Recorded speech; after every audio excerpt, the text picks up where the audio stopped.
Guys, it's a full moon and it's the sun's trust full moon. You know what that means? I get to speak to my good friend who you're already familiar with and get to meet right after this.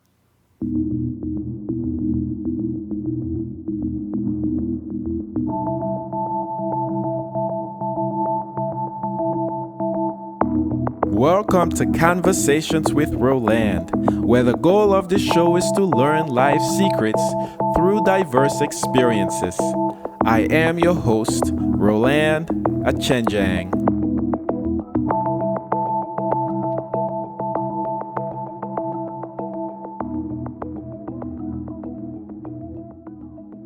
Guys, welcome to another episode of Conversations with Roland.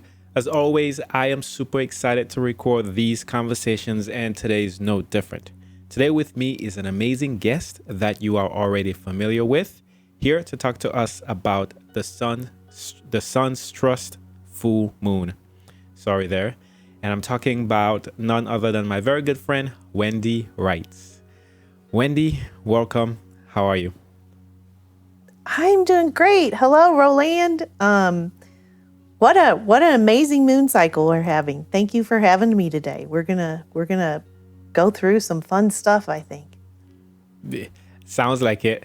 I can't speak well. It's gonna be fun. I'll just make fun of myself early on. But no, I am excited to talk about this sun's trust full moon. I understand that it's an exciting full moon. Today, it will be a little bit of a different conversation with what we have to share. But I mean, I think we should just get into it, Wendy. And so, Yes. yeah. Yeah.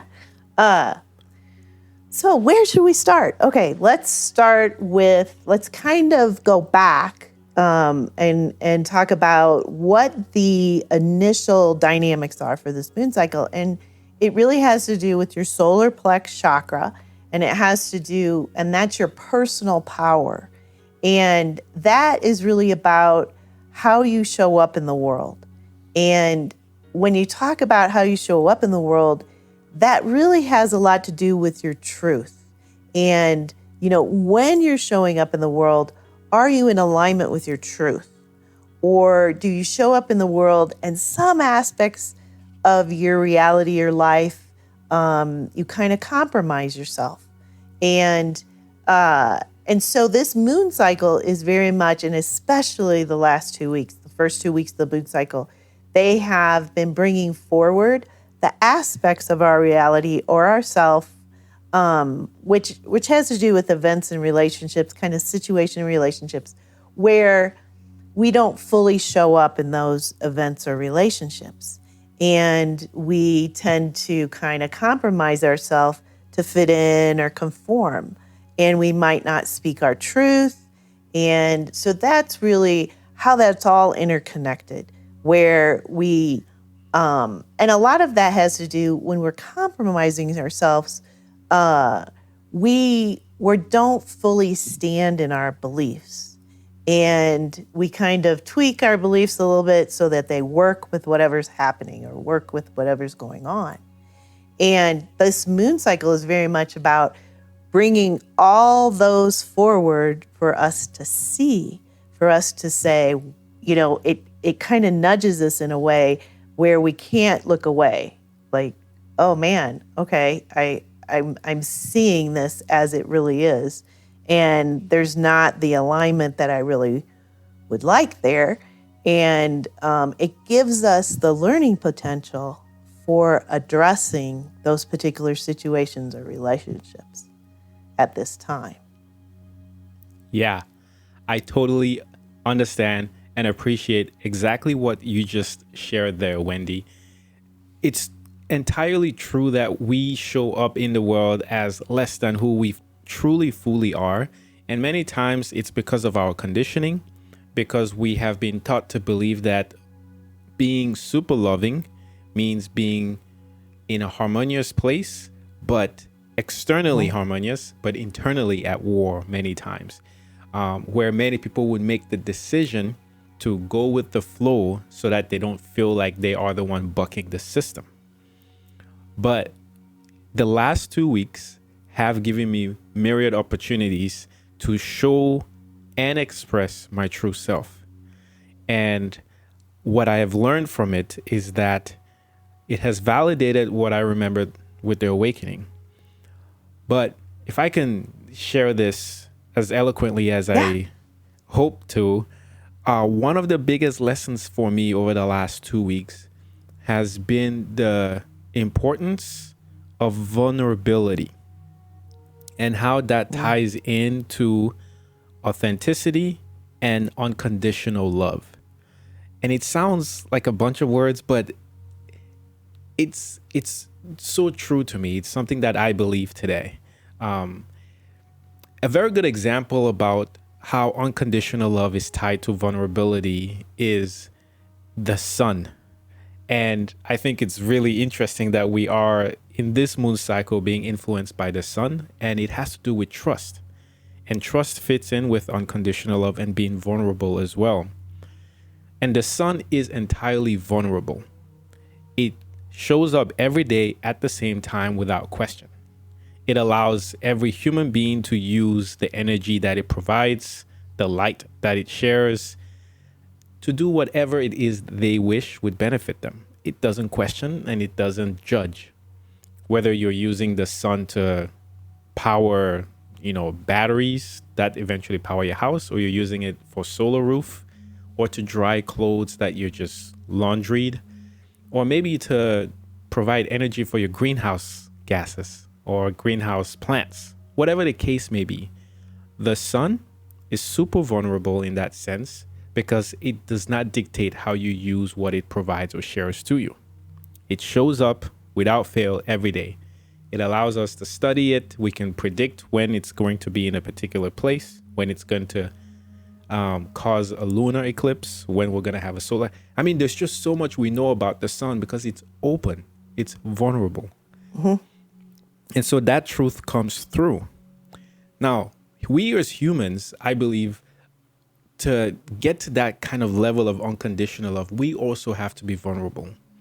But because our trust is maybe filtered, because we don't trust our other selves, we feel that when we're super vulnerable and this will happen, we get taken advantage of, for instance. And so that prevents us from showing up fully in the world. But with me particularly, what has happened over the last 2 weeks, and I've seen both sides of this, is when I'm as authentic as I can be and expressive of that authenticity, my truth, what will happen is somebody will benefit from it. In fact, everyone benefits from it, but different people will respond to it differently.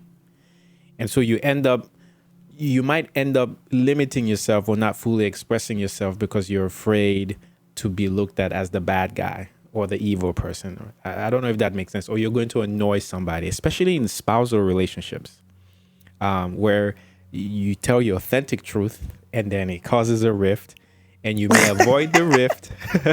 You may avoid the rift thinking that you are this person who is always creating peace. But what you're doing is you're limiting that person's growth as well as your own. There's so many analogies you can use here. If you can take sports, for instance, if you're playing against another team that is not showing up as your best to truly defeat you in a game, you're going to feel let down. You're going to say, I know Wendy's better than this at squash. Show up and play squash. Yeah. Right? Don't just come here and waste my time. Like that kind of thing. The other side of it that I found super, I could talk all day, of course, but the other side that I found about being authentic and how it benefits everybody is the relationships that I'm building with my daughter right now. And in her authenticity, she can't really speak, right? She's 5 months old. And so she's wailing her hands or expressing how she feels with her face. But the other day I'm sitting in bed laying with her and she's wailing her hands and moving her feet because she wants her pacifier. Now, she trusts somehow like the entire universe has a pacifier somewhere that's going to show up when she starts doing that, right? And I found out so beautiful because I became this invisible hand sort of metaphor where when she's wailing, she doesn't know how it happened. She can't move. She's just on her back on a bed. And all of a sudden, this pacifier comes out of nowhere. Oh, Roland, that's right? awesome. And so I saw that too as a benefit of being authentic is when you're authentically telling me that you need the pacifier or you're telling the universe what you need, guess what shows up? The pacifier will show up. Yes. But you have to be but you have to be comfortable expressing your truth.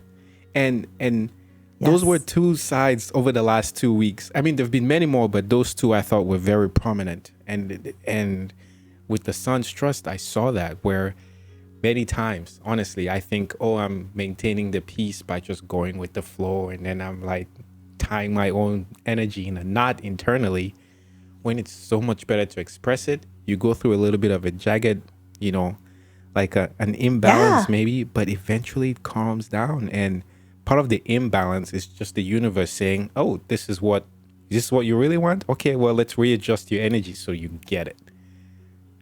Yeah. That's awesome. Roland, there was so much in what you just shared.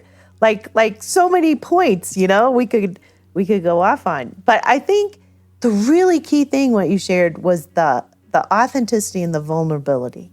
So like I'll give my examples. And my challenge is, and this has been throughout my whole life, is, when I feel a certain way, to acknowledge it and accept it and not let my mind try to convince me otherwise. Because my mind can go in overdrive of why what I'm feeling is going to create havoc. It doesn't conform to what's going on. And so then you have this kind of duality going on.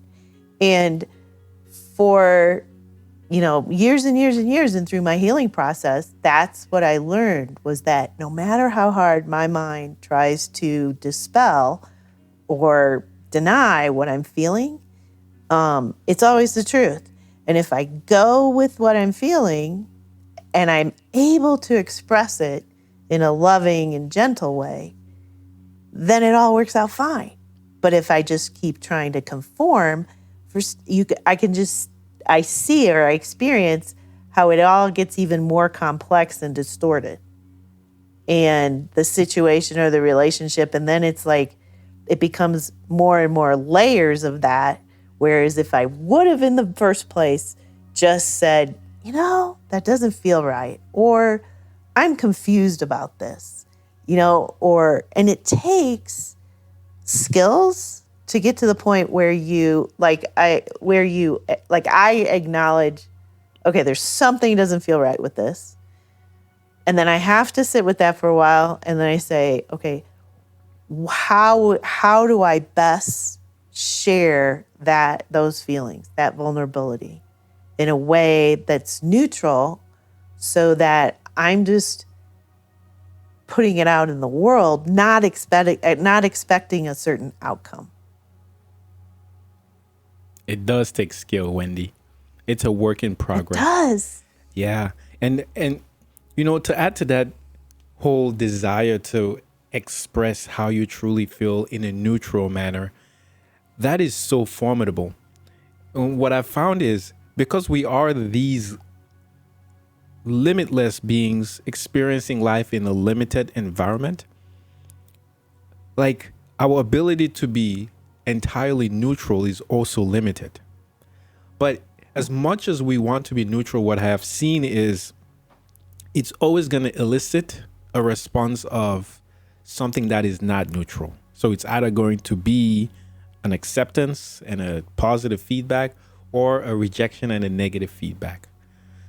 And I don't know how you can avoid that except by training and continuing to heal and always authentically expressing yourself. Because it's, for the life of me, and if anyone knows, please share. It's not something you can avoid while experiencing life on this planet. Not at all. No, but don't you feel we're like in a boot camp with that I have found that the more I just express what I'm feeling and talk about that, like what I believe or what I'm feeling, then it becomes closer and closer to neutral. It's when I start projecting onto the person my feelings that then it does the duality thing a lot more with the acceptance or the rejection.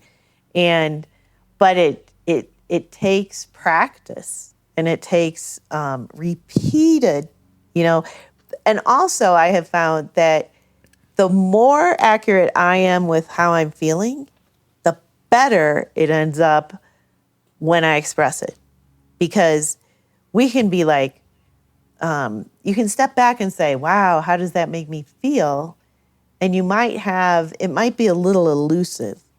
And you're like, I know it doesn't feel right, and I know there's something going on here, but I can't really pinpoint what it is.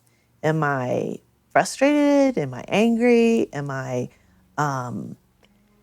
what aspect of myself is this activating that doesn't feel right? And so the more that you hone that skill, because that's where it really comes from, the more I hone what I'm feeling, understanding it, getting a really good grasp, and a lot of times it'll have a virtue associated with it.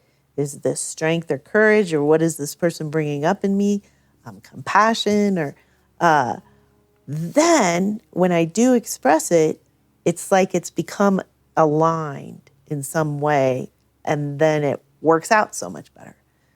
But if I jump into it without doing that inner work, then it can do like you're talking, the duality thing of acceptance or rejection. So one of the things I've really figured out is that, and in this spin cycle, it's been so interesting because I keep hearing, so what is it you believe? And I'm like, what is it I believe? Because all of those situations have some belief tied to them. There's some association with a belief. And so then when you start to say, okay, what is this situation associated with? What belief of mine? It even makes it clearer in that regard. So all of us have probably gone through the last 2 weeks having those experiences like you're talking about, with being vulnerable, and expressing yourself, and, trying to feel what your truth is and all of that.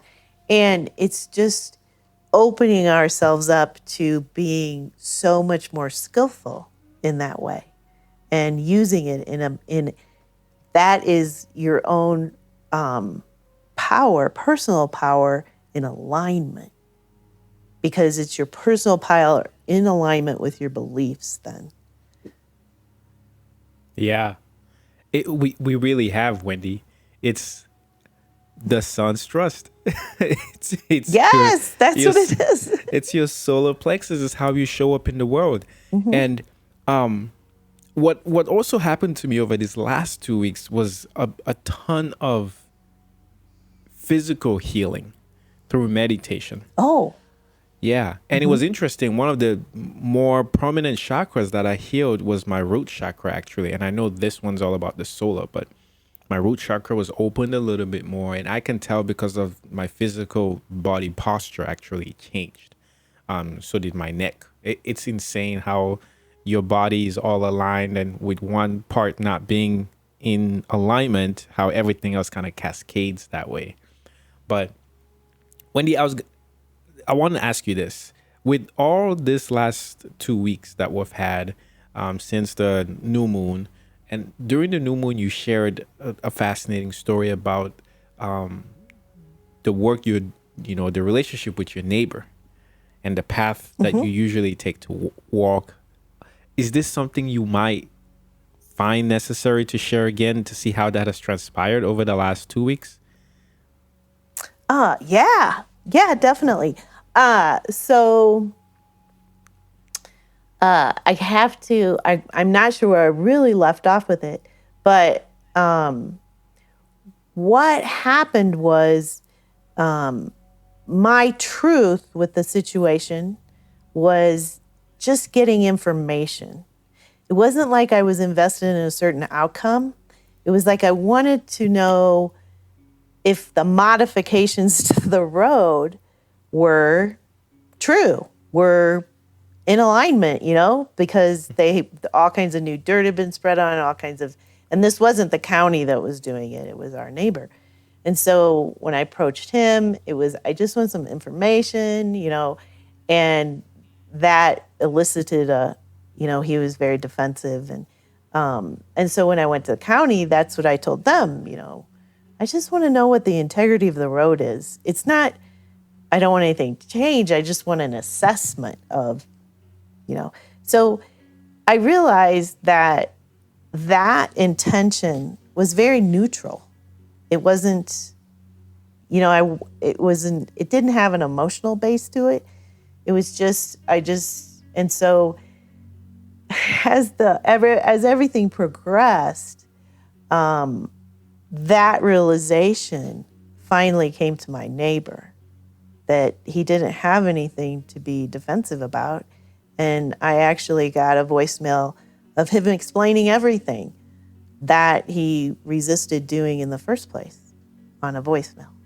Oh. So it came back around, But the other thing is I did not emotionally react to his behavior, and which makes a big difference. I felt neutral. I knew I was neutral. And if you just kind of stay there, it's like, this is my truth. This is how I feel. I'm really not invested in an outcome. I just want to know that the road isn't going to wash away. That was what I wanted to know. I just wanted the county to come out and say, hey, Wendy, it looks good. We think it's going to be okay. We got to move a little bit of this dirt. But sometimes that inquiry stirs up things in other people. Absolutely. With being neutral, Wendy, this is fascinating to me because it's something I understand is how the one infinite creator of all things views everything that it has created. Yes. Everything is this neutral, unconditionally loved aspect of itself. Now, in some ways, I don't know if you feel this, but if you're really neutral, that I don't know if it means you're okay with everything. And then can you stretch that so far on the I don't know how you take neutral and become negative, where you're like a sociopath, where it's not where you almost show up like you don't care, you have no emotions, everything's just okay. Can you see how that can be correlated? Definitely. Totally. So this is the neutral that I understand.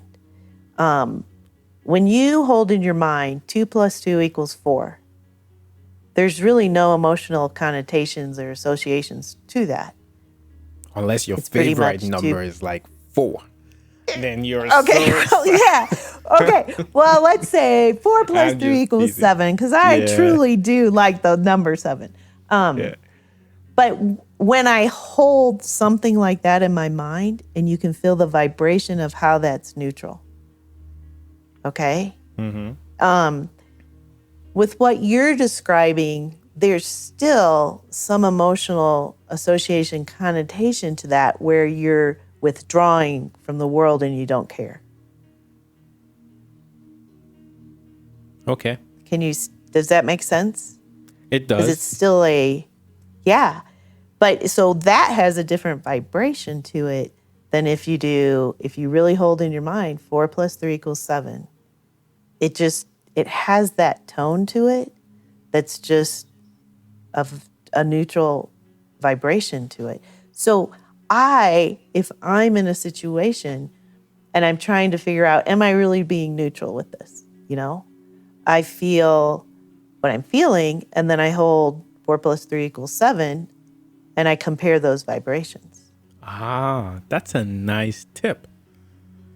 I mean, this ties really well into the information we shared at the beginning about how this sun's trust full moon is showing us times where we might retreat from expressing ourselves fully, thinking that we are creating a harmonious situation.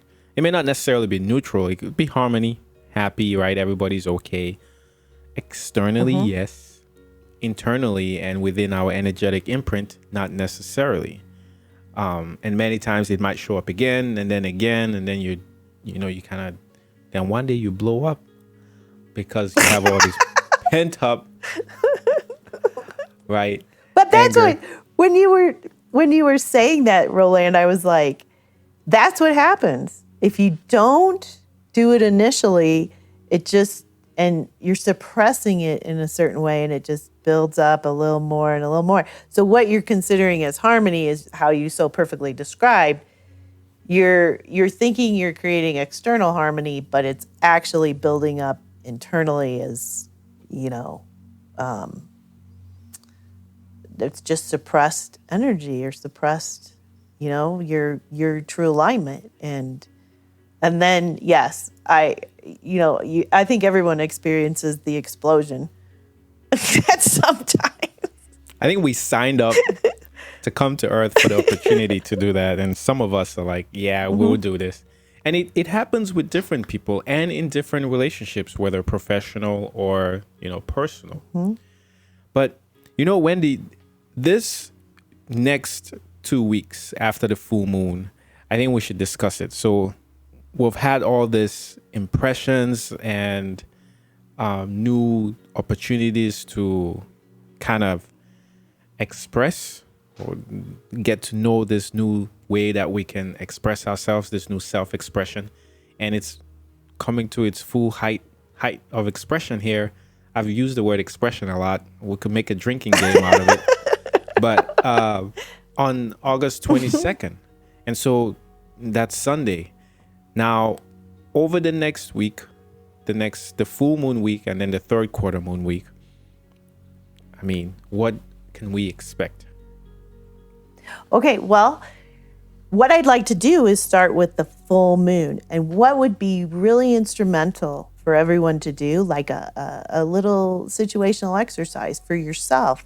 And I actually suggested this to Roland in an email before we had this podcast, so he wouldn't be surprised. But there's certain beliefs that are being revealed within this moon cycle. And if you sit with yourself and you bring that forward and you express that in some way, if you verbally do it with another person, or you could also draw a picture, or however you want to express it, but it's coming to that insight. What is the one belief or two beliefs or that's really trying to be revealed within this moon cycle? And so what I suggested to Roland is that if both of us, as an example, just share that with everyone who's listening.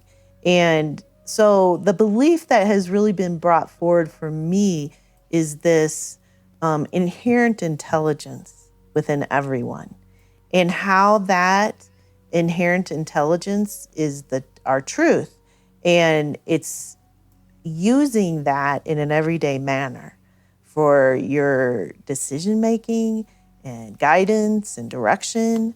And when we do that collectively, it's going to make a huge impact on the dynamics of the world, rather than conforming and reinforcing the structures that are already in place.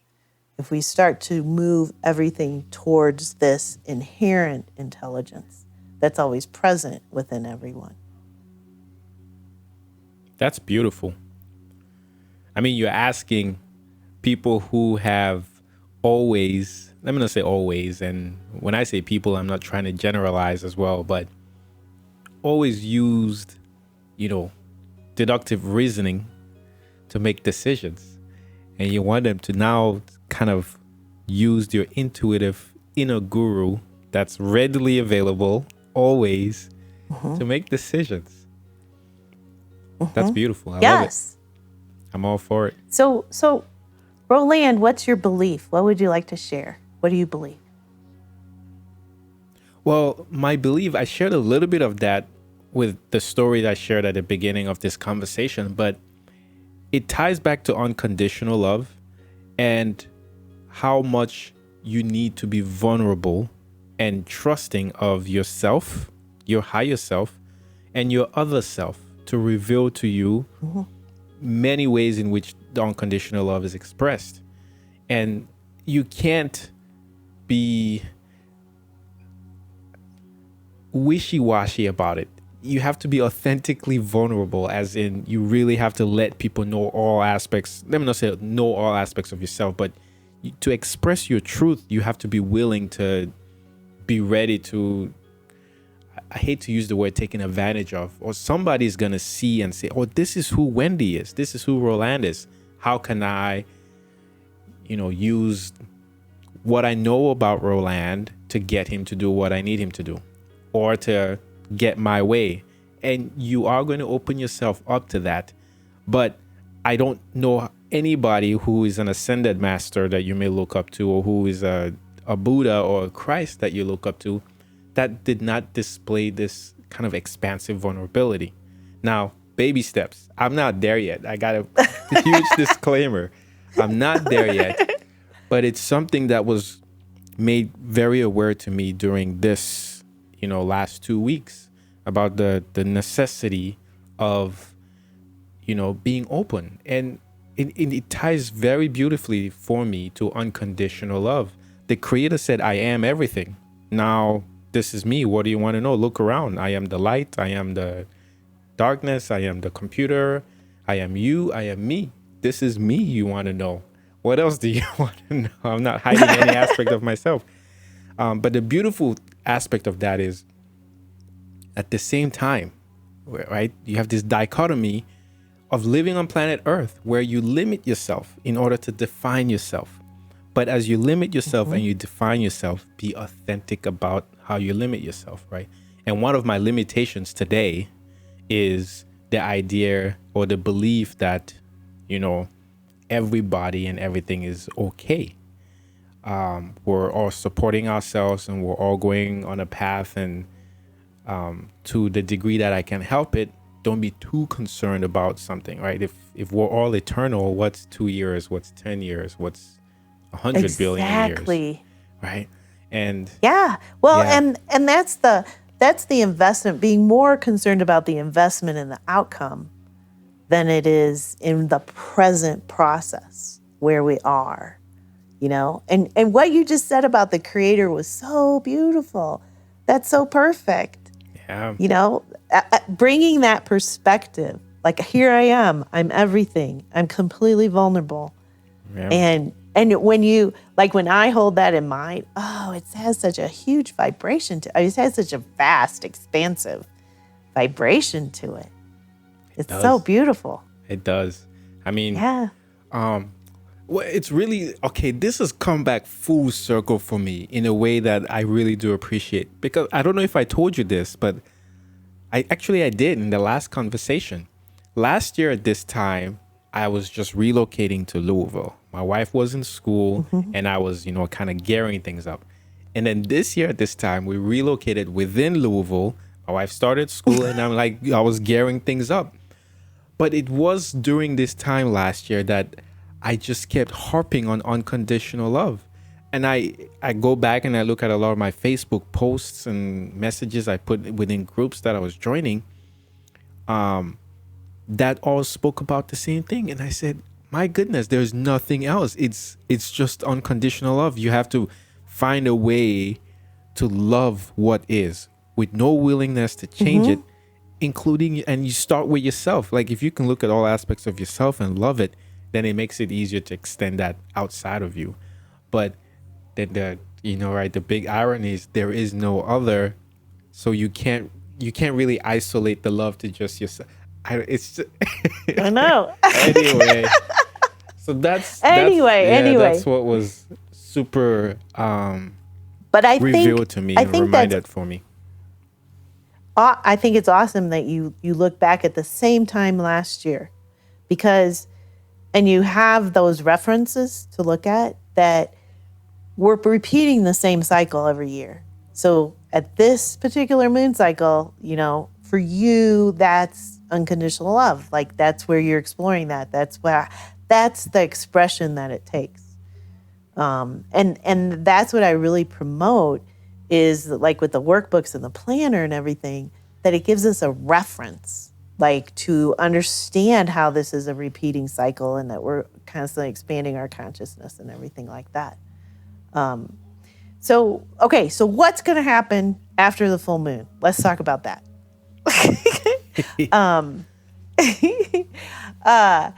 So this moon cycle is, I think we mentioned it in the last couple ones, we have 3 moon cycles in this season. And the first one, it has the dynamics of a line, the sacred geometry. The second one, which we're in right now, is a circle. And the third one is a spiral. And so this moon cycle, being a circle, it folds back on top of itself. And the way I like to look at that is really like, let's say you're in a house and you decide, okay, I'm going to go outside, go around the house, and come in the back door. So when you leave the front door and you walk around the house, you get a big kind of grasp on what the house looks like. And then when you go back around and you come in the back door, you have a much broader picture of what's happening when you're in the house. Okay. So that's like my best analogy of how something folds back onto itself, because you're continually doing that in these circular in the circle moon cycles. You gain that bigger perspective, and then you go back in the house and you hold that bigger perspective when you're back in the house. So that's its expansion, compared to like a line or a spiral has a much different dynamic to it. Okay. So that is what to keep in mind in the next 2 weeks. That probably a lot of the time, these situations and relationships are going to fold back onto themselves. So when you were vulnerable, you really expressed your feelings, which is going to happen in a little more intensity in the next week after the full moon. It will end up folding back onto itself in very interesting ways. When I say that, it means that you're gonna come to a little bit more radical insight with what happened. Yeah, that's exactly what we need to hear right now, right, Wendy? More radical insight. I love it.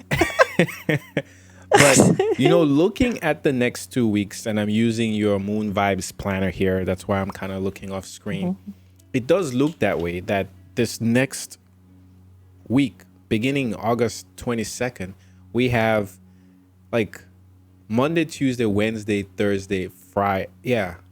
Actually, it starts on Sunday. Sunday, Monday, Tuesday, Wednesday, Thursday. Like, those are going to be very intense days because of how much they're influenced by both the moon, Mars, and Mercury. And we only have one day of the sun, which is Sunday. But then when you talk about folding back on itself, the following week, the third quarter week, it flips. And we have 3 days of expansion with the sun, like the last, like Saturday, Sunday. So it's so beautiful how you said that. And then, looking at a different way of expressing ourselves, I'm looking at the weeks and I'm like, we only have 1 day of the sun in the full moon week and then 3 days in the third. So yeah, If anything, I'm looking forward then to the end of the third quarter moon week. Well, and I think the full moon week is going to be very active with nudging you and also presenting to you this your self-expression, but in a more intense way. I just think it's going to we're gonna have a little more extreme demonstration coming through, where you might come up with relationships that push you a little further than you're used to with, and then having to step up and say, well, just a second, how do I feel about that? So yeah, that would be the most prominent aspect to be open-minded about. And when you're talking about not invested in the outcome, and more in the present moment, to hold in mind that it's a learning potential in whatever situation it is. It's always a learning potential. Always. And, you talked about that inner guru that we have. And the one thing I'd like to highlight too is the bravery that we each are displaying, primarily just to incarnate on this planet. I mean, it's... Many people say this when they channel beings from other planets. They say Earth is a very tough school, but many souls are excited to go there.